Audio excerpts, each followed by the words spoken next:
Hello, BookTube. I have a tag for you, even though it's not Tuesday. It's Tag Thursday.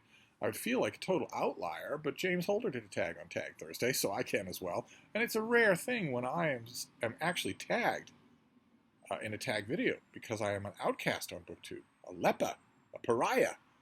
But Tony at an Erudite Adventure did a tag just today and tagged me. It's the Think Twice tag, and I don't think I've ever done it. So I definitely want to. Don't want to pass up an opportunity to talk about a whole mess of books with you, now do I? So the prompts are all, along the lines of duos, a theme of two. Prompt number one is Double Vision, a book that features twins. And this is a book that is going to be the first in mind for most science fiction fans. It's on my mind because I'm still debating what to do about it. It's this new edition of Children of Dune by Frank Herbert, where the two main characters are twins, Leto and Ganima. And I'm not on the fence about whether or not to read it, okay? For those of you who might be new to the channel, kindly don't ask me if I've read this. I have read this. I really like it. I love the new covers. I wish those white lines in the middle of the letters weren't there, but I love, publisher brought out new deluxe editions of Dune, Dune Messiah, and Children of Dune. I love the look of them. The reason I'm on the fence is not whether or not to reread Children of Dune. It's that it's these editions. I have these books in many different editions. I have read them many, many times. And I'm on the fence about whether or not to simply plonk the money for this new trilogy, these new covers, or to wait, or to go without because I have the books in many different formats, or the slimiest of all, maybe to ask the publicist to send me a copy? I don't know. I don't know what I want to do about this, but this is out there, and it's severely tempting me, and it counts because it's got twins on the title. Then the next prompt is Double Talk, a book with two or twice in the title. I was immediately going to go here for Twice Told Tales by Nathaniel Hawthorne, my boy, my guy, but BookTube made me do otherwise. I get a lot of book suggestions from BookTube, whether you know you're suggesting a book to me or not. I watch a lot of BookTube, and I am open to people's reactions to books, or even repeated mentions of books. I mean, I just, 4 years ago, reread Man Without Qualities by Robert Musil, but seeing it on Another Bibliophile Reads is making me want to pick it up again. Same thing with this one, and it has twice in the title, so I went with this instead. This is a Harlequin Special Edition romance. This is Lightning Strikes Twice by Elizabeth Hribb. And it's a contemporary romance that I've been seeing. Sarah at the Bookish Knitter has mentioned this a few times, and so I got it. And I read it. I thought it was completely delightful. I'm not sure that I know her final verdict on it, but I absolutely loved it. Right from the setup, right from the beginning, this author, I don't think I've ever read this author before. I think I would remember that name. This is about a young woman who is called home by tragedy to her home, to her home ranch. And the tragedy involves the loss of something that seemed, I don't want to give away anything here, but this is a brand new book. But the tragedy involves a loss of something that seemed so bedrock to her existence that she really is just tilted out of any kind. She wants permanence, in other words. She goes back home feeling the bad need for permanence, and she meets a temporary ranch hand who's only a temporary ranch hand because he's a storm chaser. How awesome is that, to have a storm chaser as a character in a romance novel?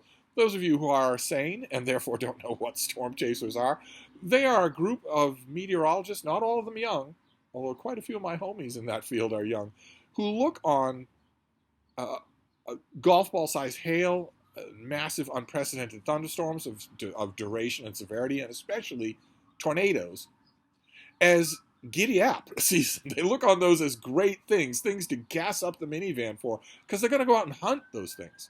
They're going to chase them, as the name implies, across the Midwest in order to get up close to them, get good readings on them, get great photos of them. Storm chasing is a whole thing. It's about to be, if it isn't already, an Alec Baldwin movie. I believe it will be his first released movie after the whole tragedy of him accidentally shooting his director on the set of one of his movies.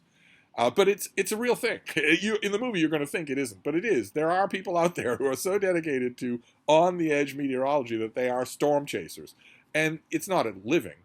It's not something you can do for a living. You have to be either a passionate hobbyist or an on-staff meteorologist who just does this in the off-season.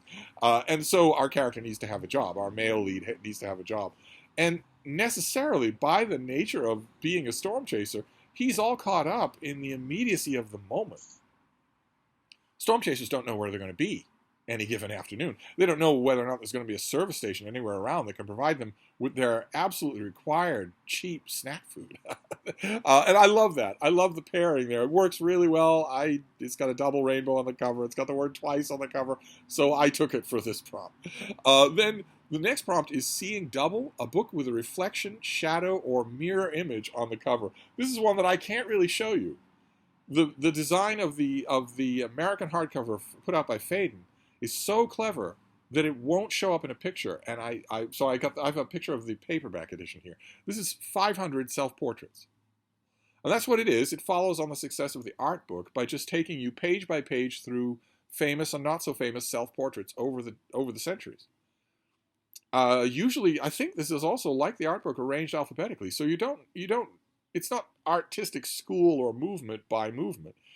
There are some strange juxtapositions. But I always think of this as 501 self-portraits because the cover, the dust jacket of the American hardcover edition of this book is reflective, which I can't show you in a picture. It's reflective.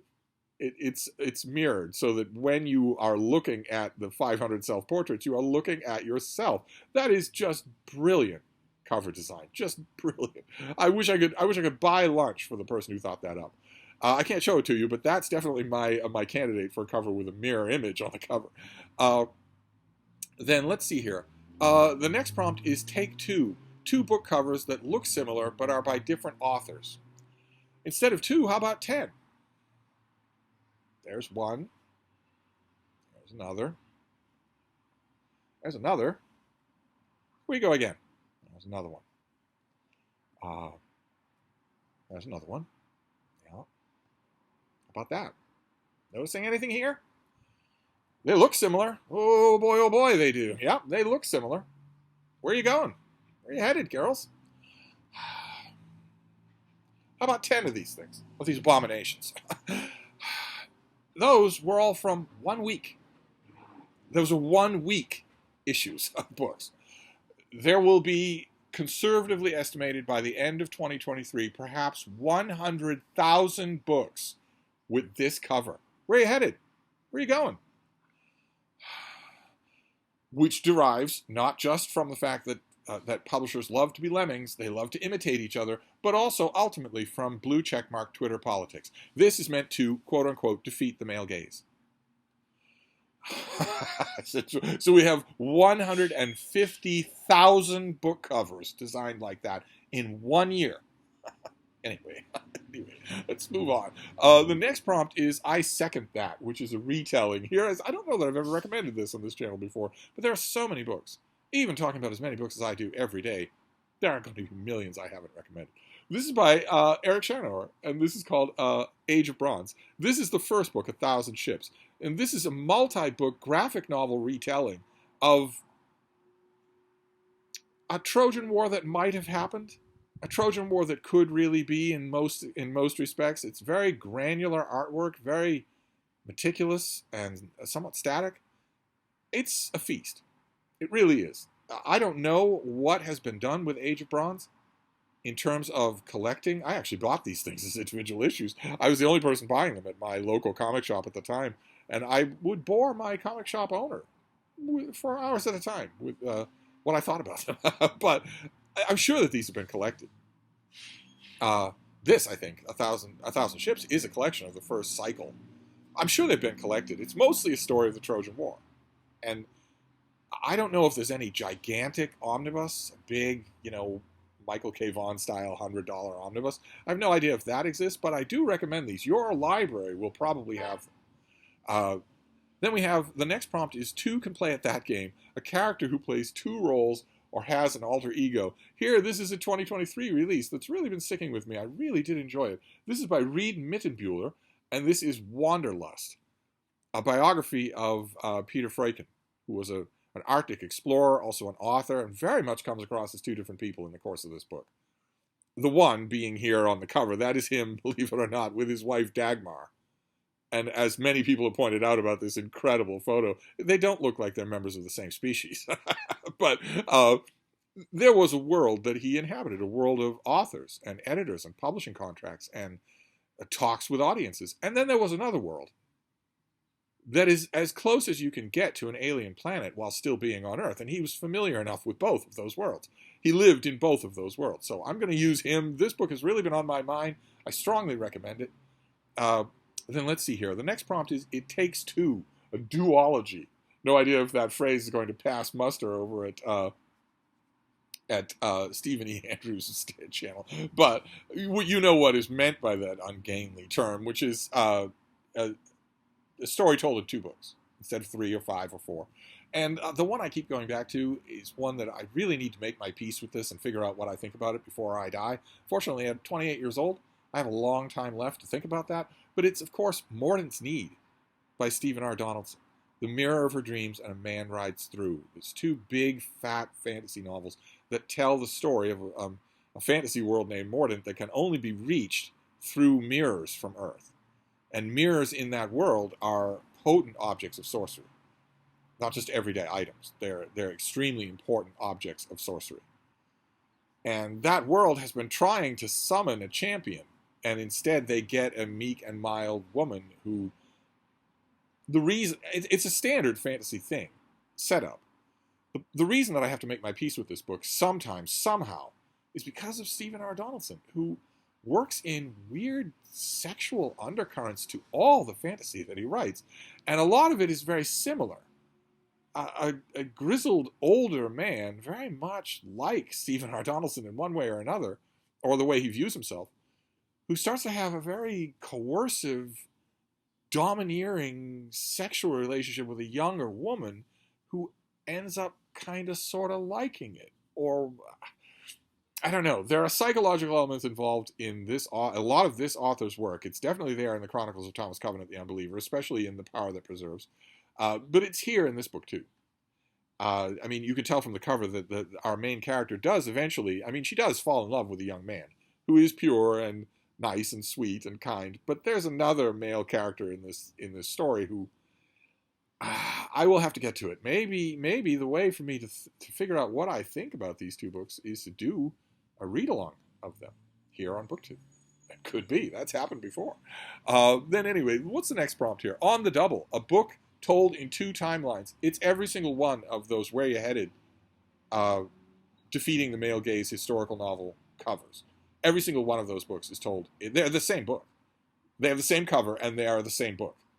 So-and-so, plucky, young, dominated by, the patriarchy, am I right, up top, finds hidden letters, a hidden locket, a hidden gem, a hidden item, a hidden MacGuffin of some kind that opens up a door to reflect on a historical period of some woman who in the 3rd act is going to end up being her ancestress. And the struggles that she faced in her world against the patriarchy, am I right, up top. Every single one of those books features a dual timeline, so you just move on from there. Then the next prompt is a perfect pair. The last 2 books you gave 5 stars to. I don't give 5 stars. I don't give star ratings to books, because I'm a critic. I want you to know what I think. I want to tell you what I think. And star ratings don't tell you anything. But if we can broaden this to what books have you really liked recently? I could definitely recommend Wanderlust, but there are 2 others that have been on my mind. I thought I would show them to you. One is Close to Home by Michael McGee. This is his debut novel about hopeless young men in modern-day Ireland. And the main character who isn't quite hopeless and doesn't know what to do about that fact. This is, in many ways, a normal debut novel. In many ways, I could make you a list of all the debut novel things that this thing does. But there are other things about it, other aspects that are they have been sticking with me. I will want to reread this before I write about it. And the other one is an older thing. It's not new at all. It's Time of Hope by C.P. Snow. This is the first book in Strangers and Brothers, his enormous, sprawling series. It's getting a read-through on Sean Stanfast's channel. And again, it's BookTube made me do it. I was watching that read-through by Sean, and it made me think, well, it's been a long time since you read these. I found 3 hardcover volumes at the Brattle, and I read Time of Hope and George Passant just recently for the first time in decades. And boy, oh boy, are they good. They are so good. Say what you want about the soupiness or about the endlessness of it. I have criticized these things many times, these gigantic, sprawling sagas. You take an important element of narrative fiction away, you basically concede that you can't do it when you write a story that sprawls like this, and there's no reason for it. But whether it's this or The Avenue by Delafield or Dance to the Music of Time, the most famous example, I think you take an important element of narrative fiction out of that. You either concede that you can't do it well, or you contest that it's not important, when you might not be able to do it well, but I'm here to tell you it is important. But anyway, I've always complained about that, but those complaints are swamped by the fact that this writer is an unbelievably good storyteller. Line by line, paragraph by paragraph, literally moment by moment in the life of his main character. So this, I'm not 5 stars, but this is definitely a sing the praises thing. Then the next prompt here is 2 for the Show, a book that has been adapted to film 2 or more times. And here I have a candidate, and the reason that I'm bringing it up is not because I like either of the adaptations, it's because I wanted to have another one. I wish that it would get a really good big screen adaptation. This is The Other Boleyn Girl by Philippa Gregory, the previous Tudor fiction phenomenon before Hilary Mantel came along, which tells the story. Don't try not to pay any attention. This cast is totally talentless, just totally talentless, or horribly miscast. In the case of King Henry VIII in the middle there, it's just talentless. Most of the people in this are just horribly miscast. They don't know what they're doing at all. And the director, I forget who the director of this thing is, this mess, but you can get a good performance out of Natalie Portman, but not in this, not with the director just wandering around the set like this. No production of this has been good. And a production of this could be really, really good. This is the story. It's not just a Tudor pageant. It's the story of the fact that Henry VIII had Mary Boleyn as his mistress and fathered a child with her before he became infatuated with Anne Boleyn, 2 sisters and the king. That could be a great movie, or a great TV production. It's not either now. So I'm not only mentioning it because it's had 2 adaptations, I'm mentioning it because I'd like it to have a third. And then let's see here. The next prompt is Two's Company, a book with 2 or more authors or translated fiction. And here I want to pick this. This is a new translation from Aaron Appelfeld, who is not as well known in non-Israel circles as he should be. He's a terrific writer. And he has a new translation of Poland, A Green Land. I don't know that this book has ever been translated before.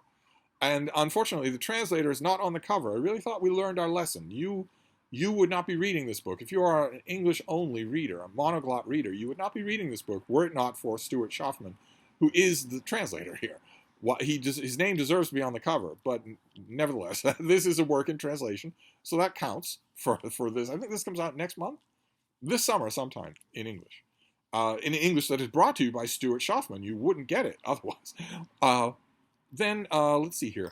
The next prompt is Double Take, which is to recommend 2 books you think would pair well together and tell us why. I love this. I love this. I want to recommend an enormous work, something that is in 2 800-page volumes. So it'll take you a long time to read. It's brilliant, but it's enormous. And that it is The Carbon Ideologies by William Vollmann.